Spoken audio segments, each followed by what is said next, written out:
things that are going to be different. Okay, so pay really close attention to our play. My students worked really hard. You're going to see some props that they made. They worked really, really hard on this. And so we're going to go ahead and get started. I really hope all of you enjoy the show. Thank you.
They found a nice meadow full of beautiful blue flowers and many trees.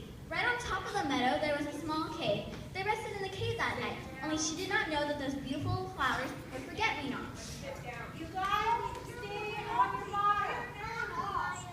Mitchell, keep on walking. We can ask someone for directions home. As they kept walking away from the meadow, they remembered what they were doing. They were looking for happily ever after. All of a sudden, they heard a noise. Oh, Gilbert, I think I hear singing. Maybe that person can help us. Sure enough, Edsel and Gilbert found out who was singing. But it wasn't a who, it was an it. Hello, my name is Edsel. This is Gilbert. Good morning. Hello, how do you do? What's your name? What's your name? Hello, Mr. Butterfly. We were wondering if you know the land after that rock. Do you know the mustard man? Oh, you know the mustard man who lives on Cherry Lane? Mr. Butterfly, please stop by and we can help find the land after that rock. Happy birthday to you. Happy birthday to you. Happy birthday to you. Mr. Butterfly, my name is not Basil. It's not my birthday. You did not want me one bit. As Gilbert and Edsel walked off, the butterfly followed. He promised to be good and kind-hearted. Edsel let him come along under one condition, no singing. On the final day, when Mr. Butterfly, Gilbert, Ladybug, Bunny, and Edsel were ready to give up, they reached the magical land of Once Upon a Time. Edsel was so shocked that they made it. The tales of this were true. The grass was so green and the sun was so bright. Oh my goodness! It is far more beautiful than I ever dreamed. The grass is as green as a melon and the sun is so warm and bright. By now, Edsel had already made a map of every place they went. She marked the magical land on the map and was ready to go back to tell her people. But there was only one problem. It took 2 weeks to get to this land. She had run out of food and her feet were very sore. Oh, Gilbert, how are we going to make it back home? My feet are so sore and covered in blisters, and we have no more food left. As Edsel began to lose hope, Gilbert had an idea. He scurried off and brought back a huge owl.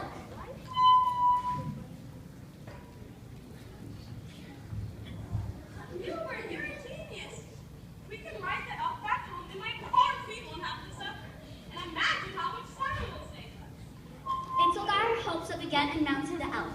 By riding the elk, it would take half the time traveling to get home. So if all's well ends well, they would get there in 4 to 5 days.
Ladybug, Bunny, Mr. Butterfly, and the rest of the town lived happily ever after.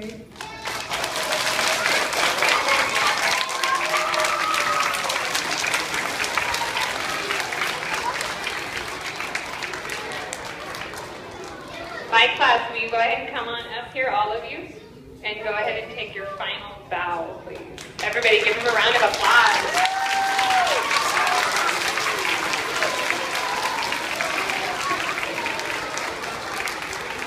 Now I'm going to actually take the time, and my class, will you go ahead and have a seat right where you're at. And I would like to introduce the author that actually wrote this entire story for us to do. And one thing I forgot to mention is Mrs. Smotherman's kindergarten students. Will you please stand up, please? I want to recognize Mrs. Smotherman's kindergarten class. These kindergartners that you are looking at are the ones that actually drew the pictures in our book here. Okay? So I want to make a special recognition, and please give them a round of applause for contributing to this book. Thank you, kindergartners. You may have a seat. Now I'm going to introduce the author and our narrator. How many of you heard a voice throughout and you never knew where it was coming from? How many of you heard that and you're like, where is that coming from? Okay, that's our narrator. She actually happens to be the author that wrote this story for us, and she's a 5th grader here in Mr. Cortez's class. I'm going to introduce her, and she's going to read the story to you. Her name is Indigo Kelly. Give her a round of applause.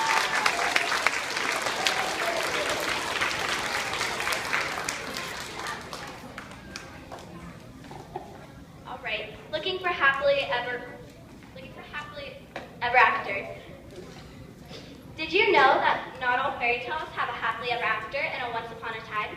In a faraway land of illusion, no story is once upon a time or happily ever after. But some believe if you go far away, they do exist. It's a land with the greenest green grass. There, butterflies fly everywhere, and the sun always shines as bright as it can. Others say it's just a tall tale, while others say it's just a myth. They even call the people who believe in this land crazy. Out of the so-called crazy people was a little girl named Itzel who didn't care about what other people said about her. In fact, she believed that someday she could find this land. There are thousands of people in Illusia.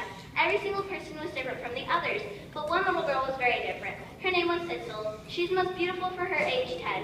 Ever since she could understand words, she loved them. She loved fairy tales and always believed in them.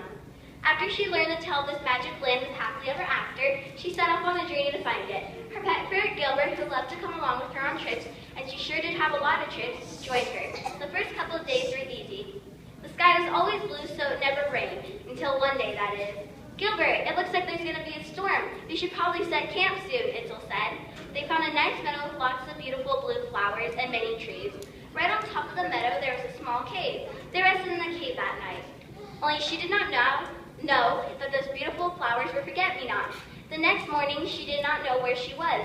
Gilbert, where are we? We are very lost, Itzel exclaimed. We should keep walking. Maybe we'll find something that asks for directions home.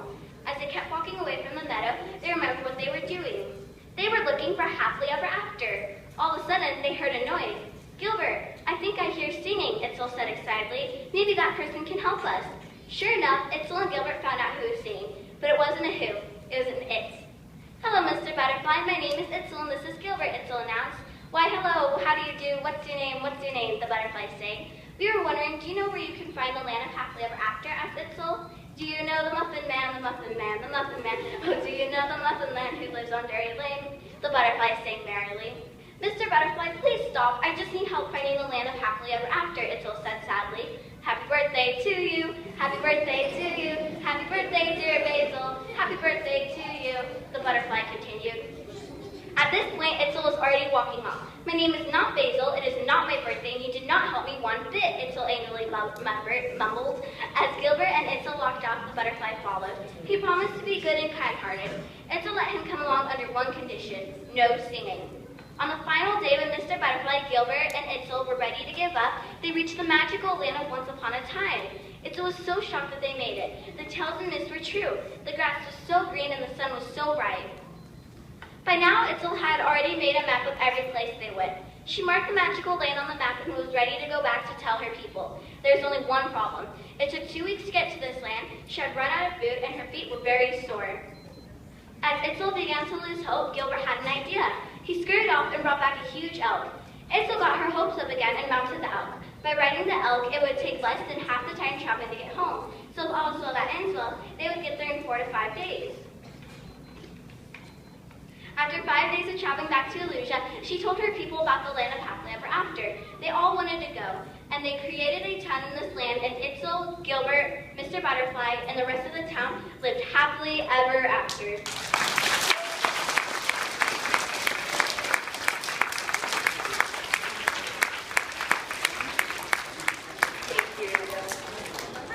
How many of you noticed some things that were different from the book and were different in the play? How many of you noticed some parts that were different? Okay. How many of you noticed that there were parts that were added to the play that you didn't hear in the book? Okay. There were some parts that were added. When you take a book and it's turned into a play or a movie, you have to add some parts sometimes to it. And my students actually worked on that with Indigo, and they added all the parts. And all those props that you guys saw up here, guess who made those? These guys did. They worked so hard, so please give them another round of applause for all their hard work. Thank you so much for coming to our play of Looking for Happily Ever After. Look to your teachers for dismissal. Thank you.